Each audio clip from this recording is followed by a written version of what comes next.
कामिनी के श्रद्धा सर की अगली व्याख्यापन पढ़ते हैं। समर्पण लो सेवा का सार, सजल संस्कृति का यह पतवार। आज से जीवन उत्सर्ग, इसी पद तल में विगत विकार।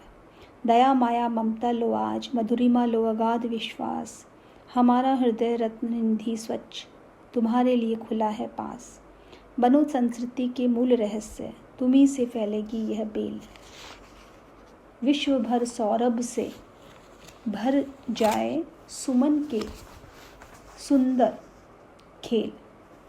तो इन पंक्तियों में हम देख रहे हैं कि किस तरह से जो श्रद्धा है वो मनु में जीवन का उत्साह का संचार, उमंग का संचार कर रही है।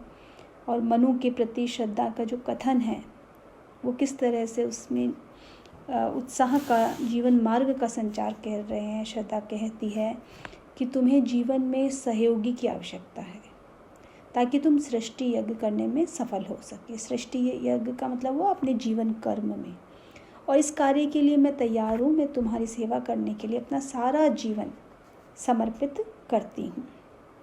और तुम्हारे जीवन में जो आनंद, सरस आनंदमय जीवन में संचार हो, जीवन सृष्टि रूपी नाव को बढ़ाने के लिए मैं पतवार के रूप में तैयार हूँ। और मैं आज अपने जीवन को तुम्हारे चरणों में समर्पित कर बिना किसी विकार के उत्सर्ग करना चाहती हूँ।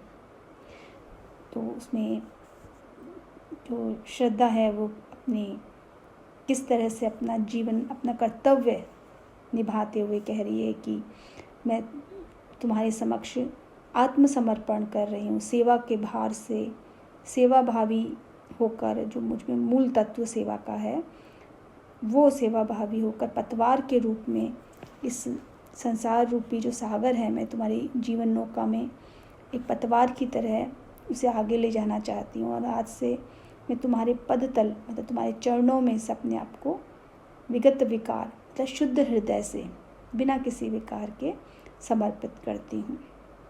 दया माया ममता इन सभी भावों से भरकर, मधुरिमा तक के भाव से भरकर, पूरे अगाध विश्वास के साथ, हमारा हृदय रत्न निधि स्वच्छ तुम्हारे लिए खुला है पास।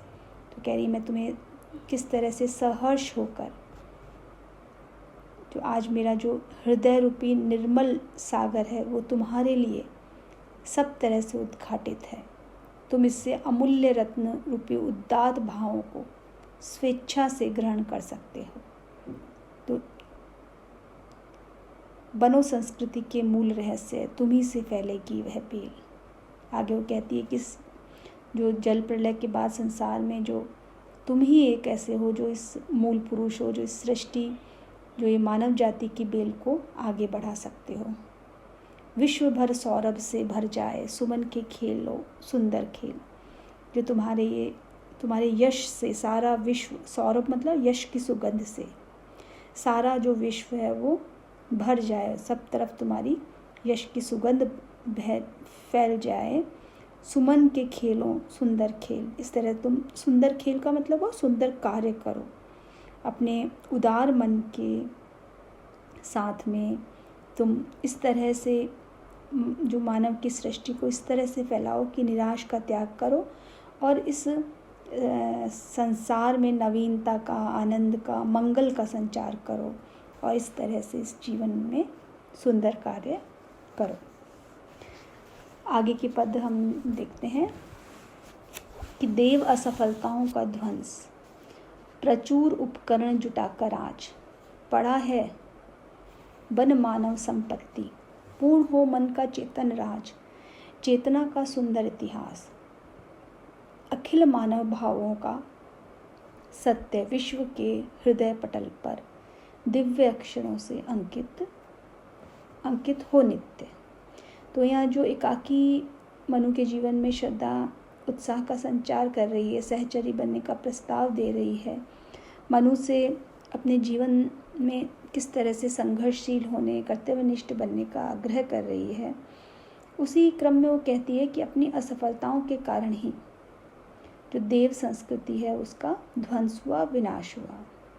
और उन्हें सृजन के बहुत कम साधन प्राप्त हुए, परंतु जो देव सभ्यता के ध्वंस के बाद आज अनेक साधन मानव को संपत्ति के रूप में मिले हुए हैं। प्रचुर उपकरण जुटाकर आज सारे उपकरण मानव के पास साध्य है। पड़ा है बन मानव संपत्ति।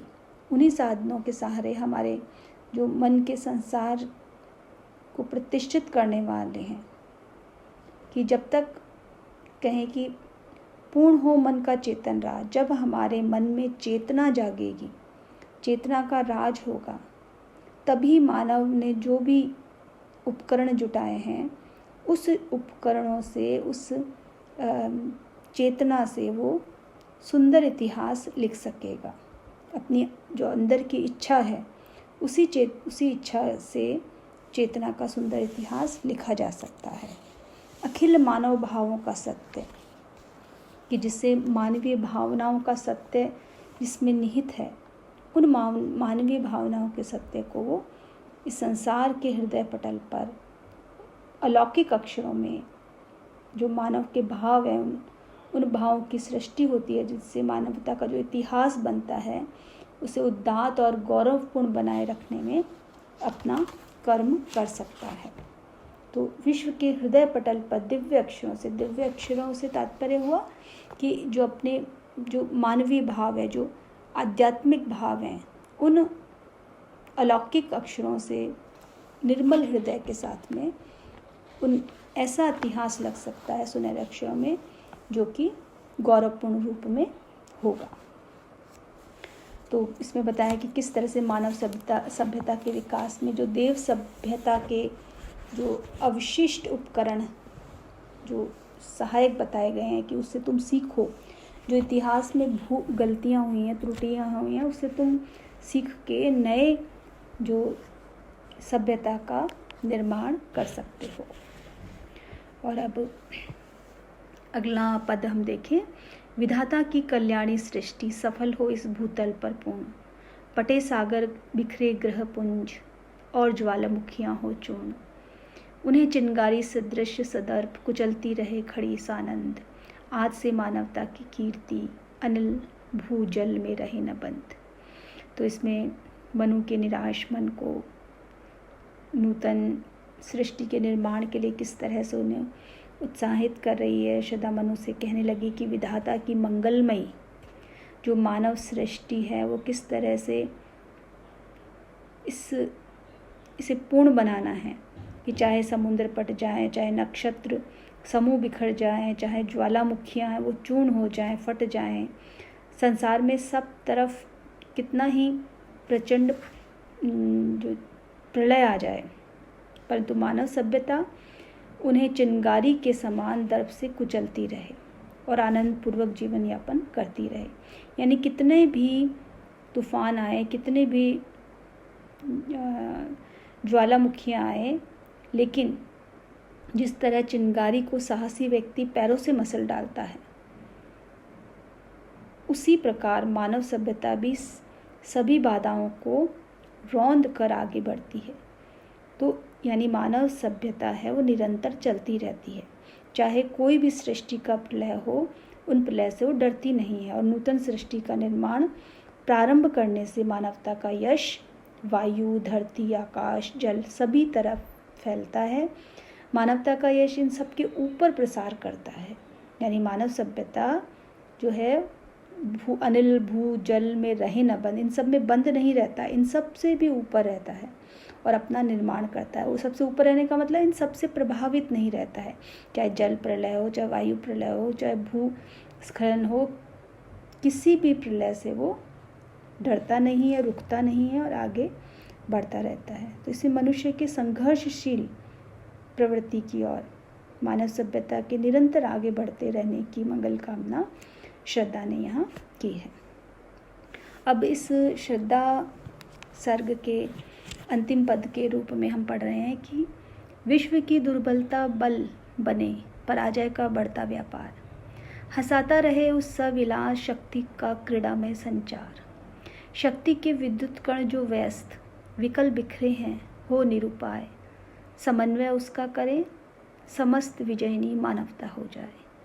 बहुत ही पूरे उसका भाव कहें, एक संदेश जो इसमें बताया गया है कि किस तरह से मनु को आशावादी, या कहें पूरी मानव जाति को एक जीवन जीने का, आशावादी संचार, उत्साह का, उमंग का जीवन को करने का, कर्म का जो संदेश श्रद्धा के माध्यम से प्रसाद जी ने यहाँ दिया है। वो कहते हैं कि जब मानव सभ्यता नूतन सृष्टि का निर्माण करने को उद्यत हो तो विश्व की दुर्बल शक्ति के रूप में परिवर्तित हो जाए और मानव सभ्यता के सम्मुख जो अन्य सभ्यताएं, बाधाओं को निरंतर पराजय मिलती रहे। इस संसार में मानव शक्ति का जो क्रीड़ा में संचार होता रहे, दुर्बलता के जो आनंदमय हाव भाव से उपहास होता रहे, यानी मानव सभ्यता में दुर्बलता नहीं रहे और उसमें आत्मबल की अधिकता से जो नवनिर्माण की कामना रहे। कहने का तात्पर्य हुआ कि विश्व की दुर्बलता बल